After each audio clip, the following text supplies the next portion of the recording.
Easter. Well, it is Easter morning. This morning by the way, I'm Bruce. I'm the pastor here. There's a lot of new faces. I'm glad you guys are here.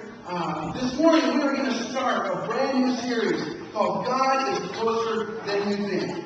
And there's several different dimensions of God being close to us. And for the next 6 weeks, we're going to look at different angles of this whole notion that God is closer than you think. This morning, we are going to talk about God's heart. God's heart to be with us. And so, if it's for Easter morning that God wants to be with us, we're going to explore that more this morning. I remember growing up, I come to a family that goes hunting all the time, and growing up in the Detroit area, towards the middle of November, you pack up and you go up north, you go hunting, you go to the deer. Do we have any deer hunters in here? Yeah, there's a couple. And when we go up, and being the youngest of 4 boys, I mean, my mom had vacation from the rest of us. So we went up, and when I was growing up, the age of 14 was the age that you can legally carry a gun. And so, to go deer hunting. But I had to stay with all my brothers. We had to stay with my dad 2 years before we could actually carry a gun. And we went up to Manistee National Forest, which is in the town that we went to is called Free Soil. I mean, it's so small I could probably fit the sanctuary here. It's just a really tiny dot on the map, east of Pleasanton. And we used to go up there, and so for 2 years I sat with my dad.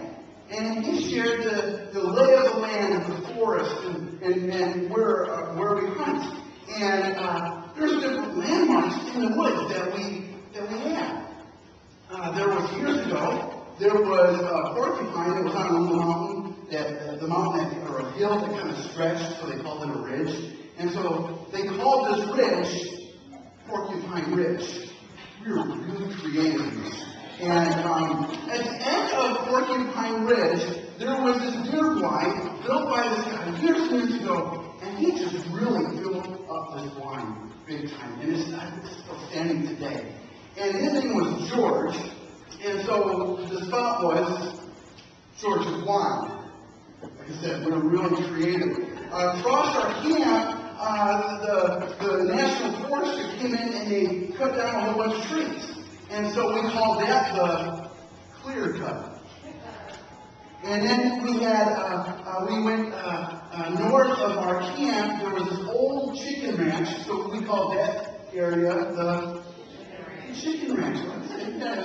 We were really creative. And my dad, he also, where we hunted, was near Porcupine Ridge and George's Blind, which was the best spot in the woods, by the way. Everybody fought every single year to sit in George's Blind for some reason.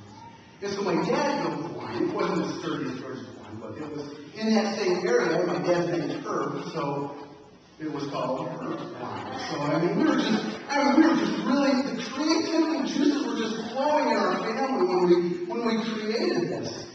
But the way the whole forest was laid out was, there's the main road that runs east and west, okay? And so these main roads are paved. They're about 4 or 5 miles apart. But what kind of connected them were these 2 tracks that were north-south. And these 2 tracks were exactly 1 mile apart. And so during our preparation and everything, we hung out with my dad out in the woods, never saw anything. And there was time for us to get, our firearm and go. And my dad gave us a compass as the last part of the preparation. And a little compass like this. Just a couple dollars at Walmart. The one that they had kind of pinned right onto your jacket. So when you look down, you can see the face of the compass was up. And so he pretty much said, listen, if you ever get turned around, go either east or west.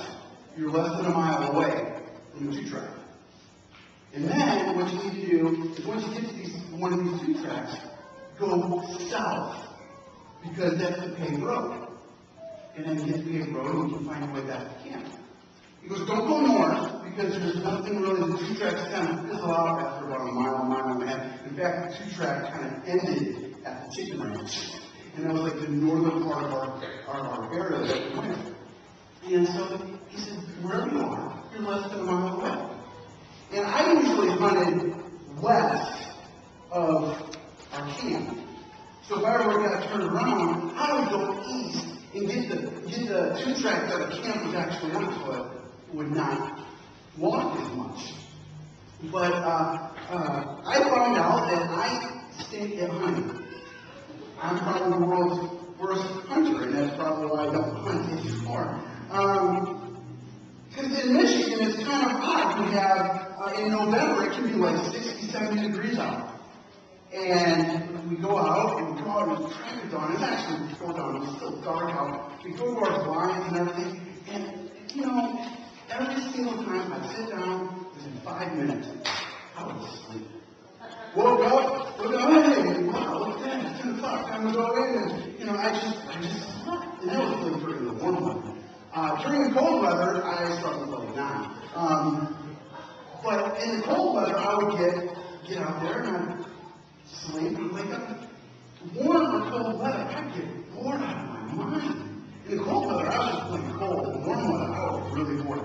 So I started getting up and walking around the woods. Just started getting up and walking. I always came across like family members and stuff. They always got mad at me. Just sit and wait for the deer. This is boring. There's no point. I'm going to walk around. And I would constantly get lost. I always got turned around in the woods.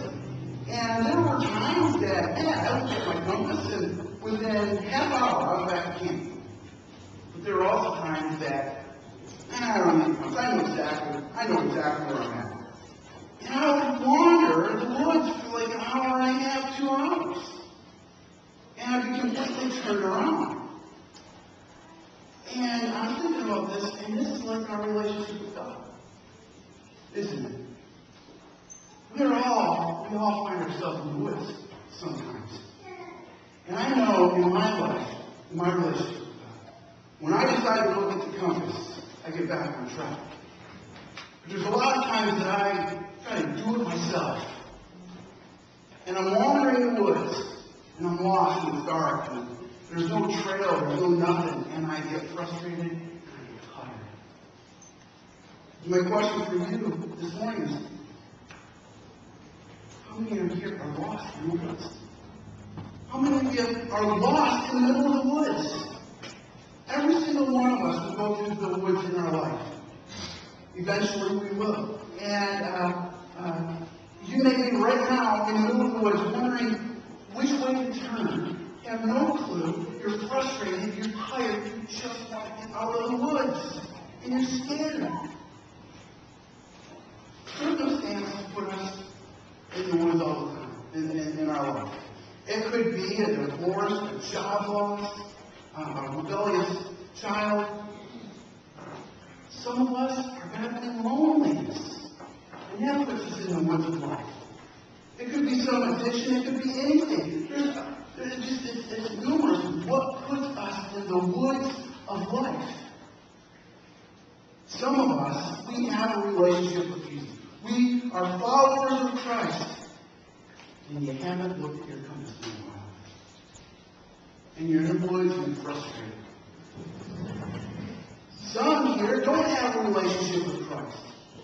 You may be in the woods, but you're leaning up against a tree. And everything's okay. But eventually you're going to have to get up and walk in the woods. Because you just don't get popped into the woods. You have to go into the next amount. So some here just leaning up against a tree. But here's the deal.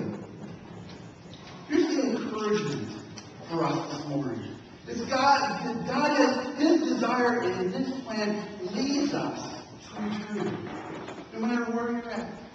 If you're in the middle of the woods and you don't have Christ, the encouragement is, you know what? It's God's desire and God's plan to lead you to eternity. It leads you to eternity. In both cases, whether you're a follower of Christ or whether you're not, this series